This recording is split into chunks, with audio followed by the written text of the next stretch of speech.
Nós agradecemos a Ti, Senhor, por esta manhã, por todo o serviço que foi feito até esse momento. Tudo aqui, Senhor, foi realizado para a Tua glória, para o engrandecimento do Teu nome, para o benefício dos nossos corações. E nós queremos que o mesmo ocorra nesse instante que vamos abrir a Tua palavra. Que o Teu Santo Espírito abençoe a nossa alma, dando-nos o conhecimento de Cristo, nos ajudando, Senhor, a apreciar ainda mais a obra maravilhosa que Ele realizou em nosso lugar. Nós pedimos para que isso ocorra hoje, no nome do Senhor Jesus. Amém. Quero lhes convidar, irmãos, para João capítulo 20. Vamos abrir a Escritura nessa passagem. João capítulo 20. E eu quero falar com vocês um pouco hoje mais a respeito da ressurreição do Senhor Jesus. Na verdade, eu quero mostrar para vocês o que a Bíblia fala, o que a Bíblia ensina a respeito da pessoa de Jesus quando se trata da sua ressurreição. Os irmãos sabem que a Bíblia possui duas partes, o Antigo Testamento e o Novo Testamento. O Antigo Testamento apresenta Jesus na forma de uma promessa. O Novo Testamento cumpre a promessa dada no Antigo, isto é, ele apresenta Jesus entre nós e também profetiza a sua consumação. O Novo Testamento tem 27 livros. Nós temos 4 evangelhos que contam a vida e a obra de Jesus.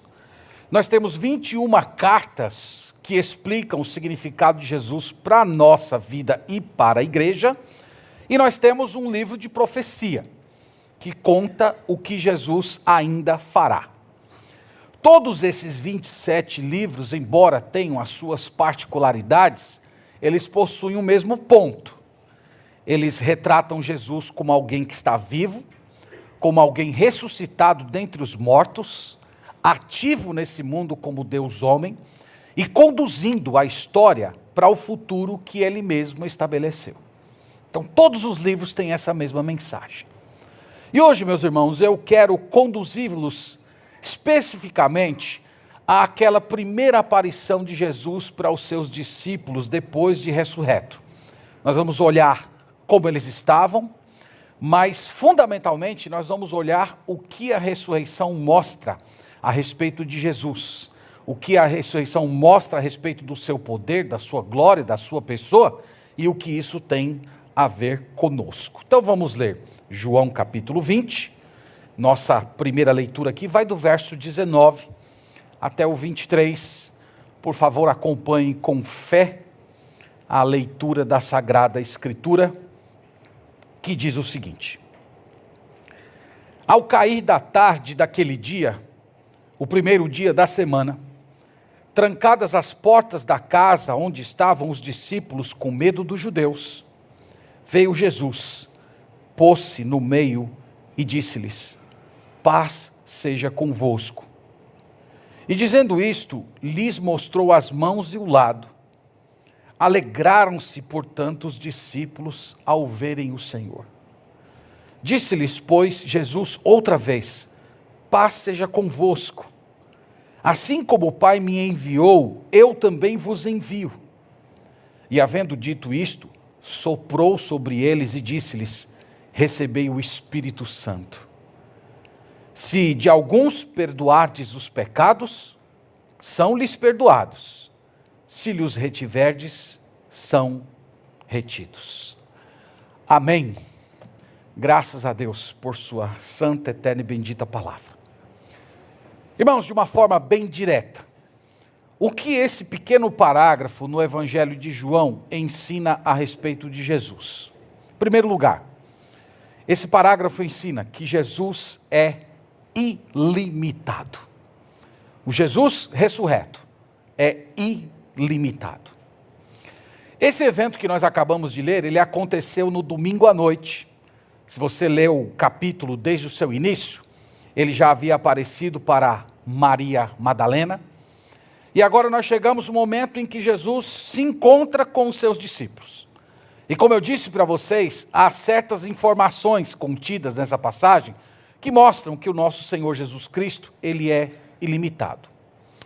A primeira evidência é que nós lemos que as portas estavam trancadas. Nós lemos isso no verso 19. Ao cair da tarde daquele dia, o primeiro dia da semana, trancadas as portas da casa onde estavam os discípulos. Então, o primeiro elemento que mostra o estado ilimitado de Jesus é que as portas estavam trancadas. Ele entrou naquele ambiente e ele não teve de bater a porta. Ele não precisou sequer abrir a porta. Ele simplesmente surgiu entre eles. E vocês sabem que Jesus aqui estava fisicamente. Ele não era um espectro, ele não era um fantasma, ele não era um holograma. Na passagem paralela, em Lucas 24, Jesus chega a dizer, olha, toquem aqui em mim, toquem minhas mãos, toquem o meu lado.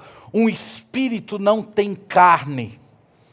Então Jesus estava fisicamente ali, e é isso que nós aprendemos, irmãos, aqui. O corpo glorificado de Jesus é um corpo ilimitado, é um corpo que por um lado se parece com um corpo humano natural, mas ao mesmo tempo ele possui certas propriedades que o diferenciam. Essa é a identidade de um corpo glorificado, que lança inclusive luz a respeito dos nossos corpos no futuro. Nós vamos ainda manter certos elementos desse corpo, mas esse corpo ele estará revestido de imortalidade. Mas como eu disse, isso mostra algo a respeito de Jesus. Jesus é ilimitado. Em outras palavras, irmãos, Jesus vai onde ninguém pode ir.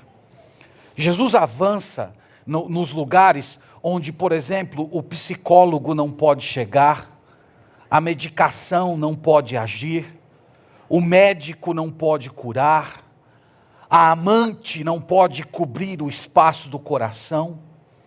Na verdade, meus irmãos, não há qualquer lugar no seu coração e na sua mente que o Senhor Jesus Cristo não possa chegar.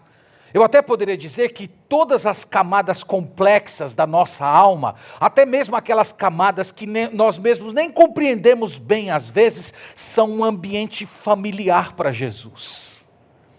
Ele entra lá e ele muda completamente. E ele faz isso, como dissemos, porque ele é ilimitado. Ainda mostrando a ilimitação de Jesus, o texto diz que os discípulos estavam com medo. Você vê isso também no verso 19.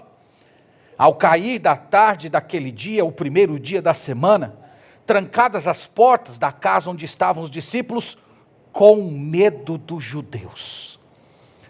Os discípulos estavam em um estado de terror. Afinal de contas, o Messias, o prometido, tinha acabado de ser morto. Então você pode imaginar os discípulos pensando mais ou menos o seguinte, ora, se mataram o Messias, se mataram o prometido, o que será da nossa sorte se as autoridades romanas nos encontrarem? Os discípulos estavam com medo. Meus irmãos, o medo é uma espécie de um sentimento e de uma experiência que normalmente cerca o coração de quem é de Deus. Eu, por exemplo, tenho medo de fracassar, tenho medo de prejudicar a igreja, tenho medo que meus filhos não amem ao Senhor, tenho medo de não ter fé na hora da morte, tenho medo do mundanismo, tenho medo da inutilidade. No entanto, algo que nós aprendemos aqui a respeito de Jesus, é que a presença de Jesus transforma os nossos sentimentos.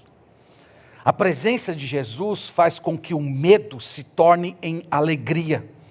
A gente pode ver isso no verso 20. E dizendo isso, lhes mostrou as mãos e o lado. Alegraram-se, portanto, os discípulos ao verem o Senhor. Jesus, meus irmãos, é ilimitado. Jesus transforma de dentro para fora. E vocês sabem que as mudanças mais importantes que podem acontecer na vida de alguém são aquelas do interior, são aquelas da alma.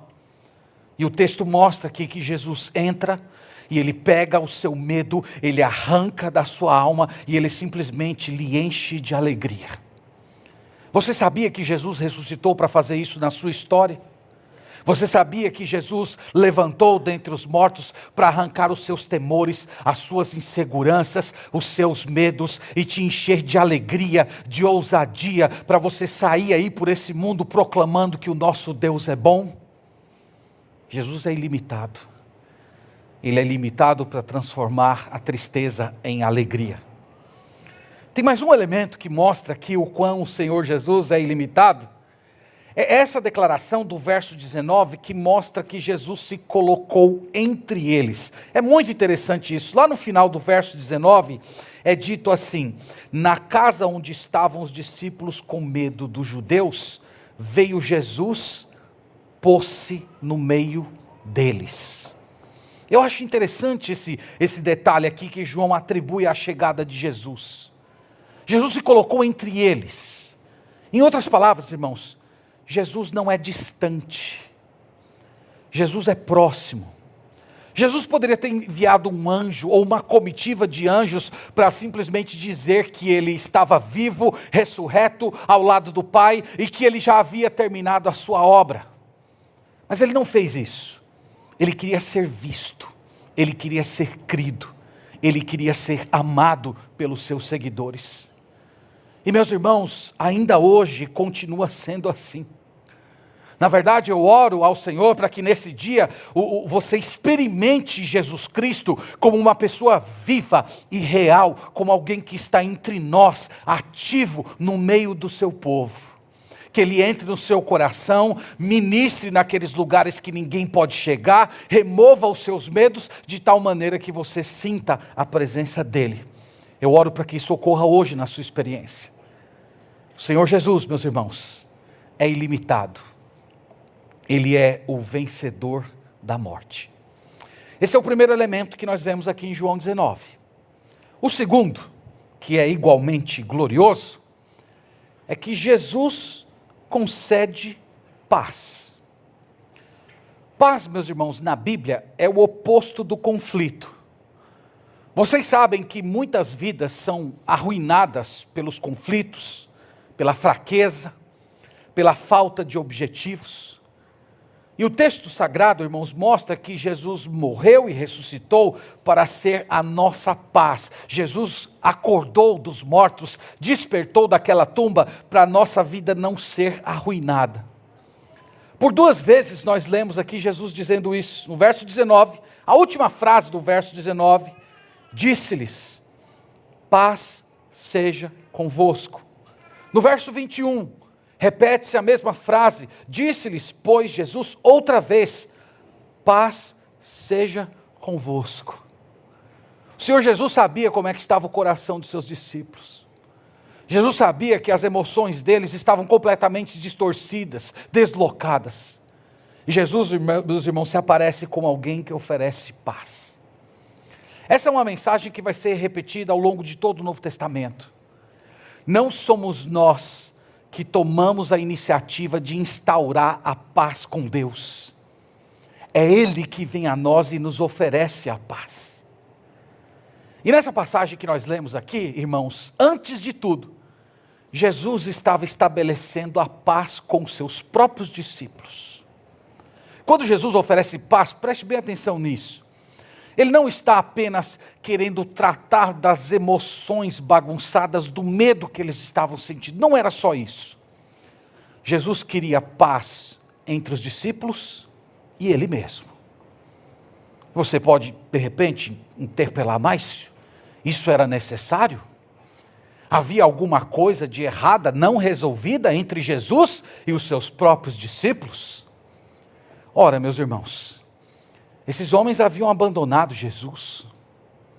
Um deles negou o Salvador. Então, antes do Senhor Jesus realizar uma obra através deles, era necessário que uma obra fosse operada neles. E foi por isso que Jesus, quando se aproximou deles, vocês leram isso no texto, Jesus mostrou as suas mãos e mostrou o seu lado. Você não acha isso muito significante? Quando Jesus se apresenta aos seus discípulos, mostra as suas mãos, mostra aquela ferida que ele recebeu do soldado, é como se ele estivesse dizendo assim: eu sou aquele que morreu, eu sou aquele que vocês abandonaram, mas eu fui traspassado pelas transgressões de vocês. Essas chagas que eu estou carregando aqui nos meus pulsos, foi por causa dos pecados que vocês cometeram. Então eu posso hoje oferecer paz a vocês, porque eu paguei com a minha própria vida os vossos pecados. Eu morri pela covardia de vocês. Eu morri pela rejeição de vocês. Agora, entre mim e vocês, está tudo bem. Jesus, irmãos, oferece paz para os seus discípulos de consciência pesada. Essa mensagem embutida aqui no gesto de Jesus, ela vai sendo desenvolvida no restante da Escritura. O apóstolo Paulo, especialmente, vai dizer que existe uma hostilidade entre Deus e o ser humano. O ser humano pecou, vive num estado de rebelião contra Deus, e a morte de Jesus vem para matar essa inimizade. Jesus hoje continua se apresentando às pessoas através da mensagem do Evangelho e dizendo o seguinte: eu fiz a paz com vocês, o Pai aceitou o meu sacrifício, eu me ofereço como um pagamento pelos seus pecados, e o Espírito Santo lhes dará certeza de que isso é verdade. Há pelo menos 3 manifestações de paz que o Cristo ressurreto oferece para todo ser humano. A primeira delas eu já falei, é a paz com Deus. É como se Jesus viesse e se colocasse entre nós e a ira do Deus Trino. Então Jesus, ele faz a paz conosco, se oferecendo como um substituto, recebendo o castigo que deveria cair sobre nós. E a partir do momento que o pecador crê que Jesus se fez paz, que Jesus recebeu toda a ira, imediatamente o Deus Pai trata essa pessoa dali por diante, não mais como um inimigo, mas como um Pai amoroso. Essa é a paz com Deus. Mas há também a paz com os outros. Deus, irmãos, não apenas nos reconcilia com Ele mesmo, Deus nos reconcilia com os seus filhos, Deus nos coloca dentro de uma família, Deus nos aproxima de irmãos, enche o nosso coração de amor, e nós todos somos ligados pelo mesmo sacrifício. Mas há também a paz interior. Lá em Hebreus capítulo 9, versículo 14, fala da consciência que é pacificada por Deus, da consciência que encontra paz por conta dos pecados cometidos. Isso, irmãos, é uma coisa muito maravilhosa.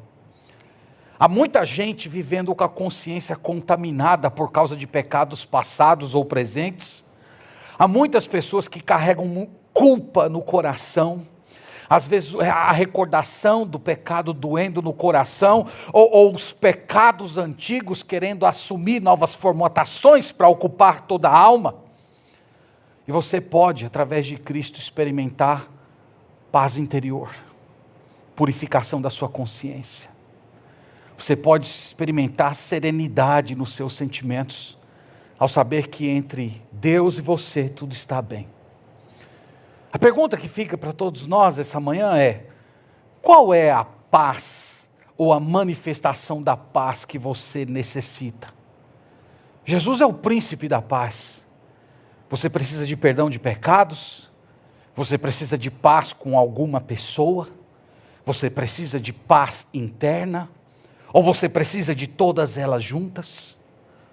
O fato, meus irmãos, é que o Senhor Jesus Cristo ressurreto está em nosso meio e Ele nos oferece a paz. Eu espero que tenha ficado claro para você que essa paz que estamos falando aqui não é um mero sentimento, não é apenas uma sensação de conforto interior. Essa paz é uma pessoa, Ele é a nossa paz. Então você precisa permitir que Jesus invada a sua vida, você precisa dar espaço para Ele, você precisa abrir o seu coração para Ele, para que Ele tome conta do seu interior e Ele pacifique você pessoalmente. É isso que Ele faz. Ele é ilimitado e Ele também oferece paz. Em terceiro lugar, um outro elemento que salta aqui aos nossos olhos, quando lemos a respeito da ressurreição de Cristo, é que Jesus dá poder. No verso 21, nós lemos o seguinte: disse-lhes, pois, Jesus outra vez: paz seja convosco. Assim como o Pai me enviou, eu também vos envio. E havendo dito isto, soprou sobre eles e disse-lhes: recebei o Espírito Santo. Jesus dá poder. Só que esse poder, irmãos, não é uma mera energia, não é uma simples força. O poder diz respeito a uma pessoa, o Espírito Santo. Jesus iria derramar de modo pleno o Espírito Santo depois que ele subisse ao céu. De fato, isso ocorreu 7 semanas após esse evento aqui. Em Atos 1:8, vocês lembram a promessa: mas recebereis poder ao descer sobre vós o Espírito Santo e sereis minhas testemunhas. Nós não temos, irmãos, capacidade de fazer a obra de Deus sozinhos. Nós não temos condições de viver para a glória de Deus nesse mundo a partir da nossa própria força. Nós precisamos de poder. Nós precisamos ser revestidos do alto. E sabe o que está acontecendo aqui? Está ocorrendo uma espécie de antecipação daquilo que nós veremos de um modo pleno em Atos capítulo 2. Nós temos aqui uma prévia, um prelúdio. Sabe lá quando sua mãe fazia um bolo e deixava você experimentar a colher, né? Você pegava lá aquela colher e lambia até a última gotícula de massa de bolo que estava ali. Ali você estava tendo uma antecipação do gosto do bolo que estaria te esperando em breve. É mais ou menos o que está acontecendo aqui. Jesus já havia predito que ia partir, mas que ele não ia deixar os seus filhos órfãos, que ele enviaria um outro consolador que estaria com eles para sempre, que iria glorificar o seu nome, que iria fazer com que eles recordassem as palavras de Jesus. E aqui, irmãos, nós temos um gesto muito bonito, que apresenta a profunda ligação que há entre Jesus e o Espírito Santo. É como se o Espírito Santo fosse o ar de Jesus. É como se o Espírito Santo fosse a respiração do Senhor Jesus. Ele vem sobre os seus discípulos e sopra: recebam o meu Espírito. É muito bonito isso. Irmãos, nós precisamos do Espírito Santo. Nós precisamos do Espírito Santo para viver de um modo santo nesse mundo.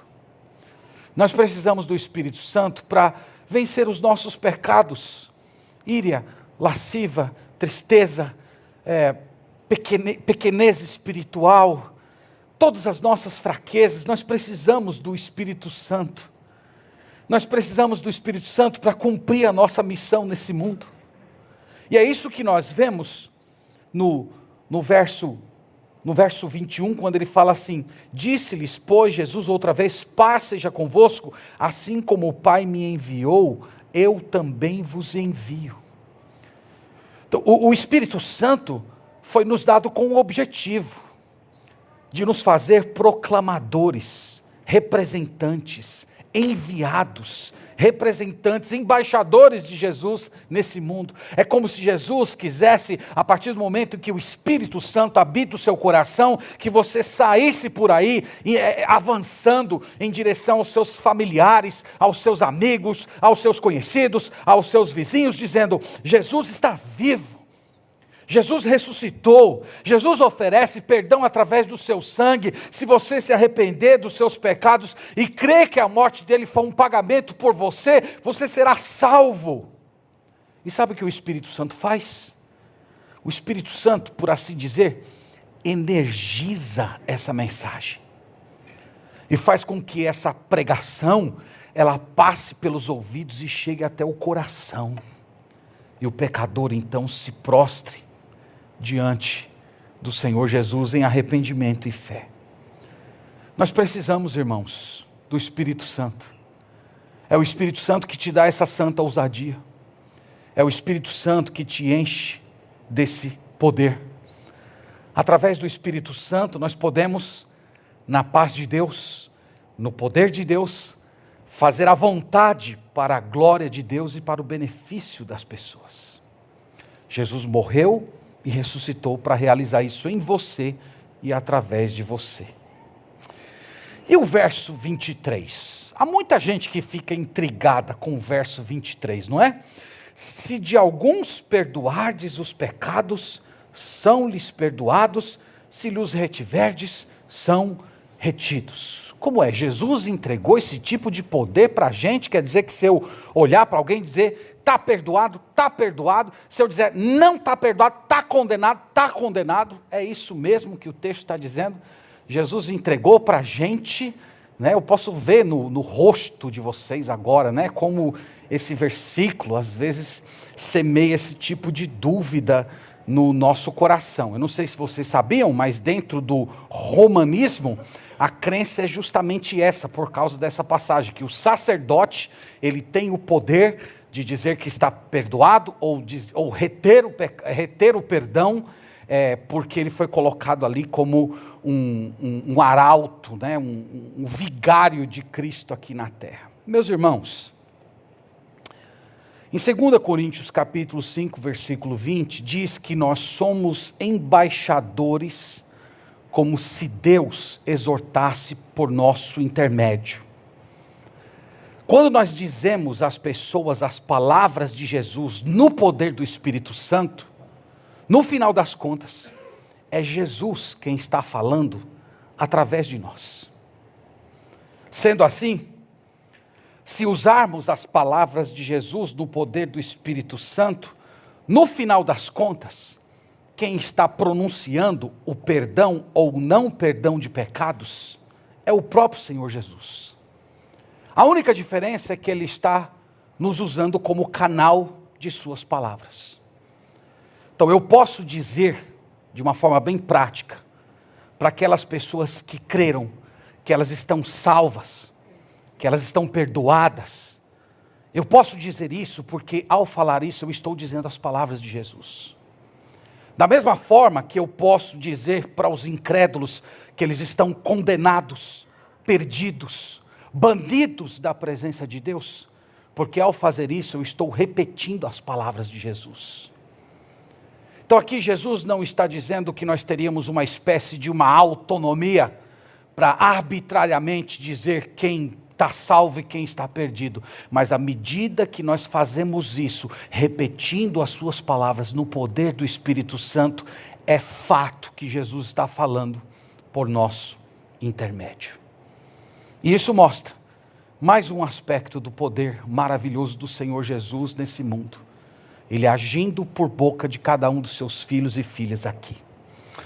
Meus irmãos, são essas 3 verdades que eu queria mostrar para vocês nesta manhã, a respeito da ressurreição do Senhor Jesus. Em primeiro lugar, Jesus é ilimitado.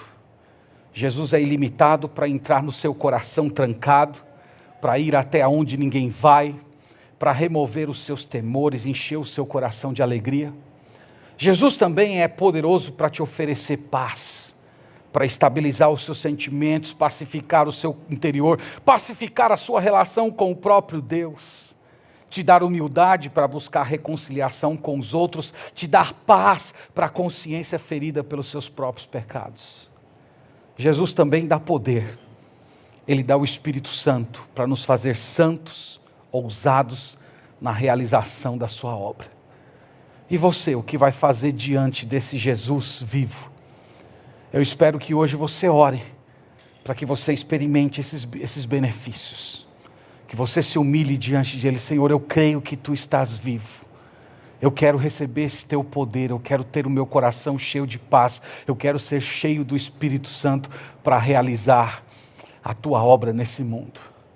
Jesus morreu e ressuscitou para realizar, irmãos, esses benefícios em nós e através de nós. Que Deus nos abençoe e que o poder do Cristo vivo seja de fato marcante no nosso coração e vida. Amém. Vamos orar, irmãos, ao Senhor. Vamos ficar em pé para a gente orar juntos ao Senhor.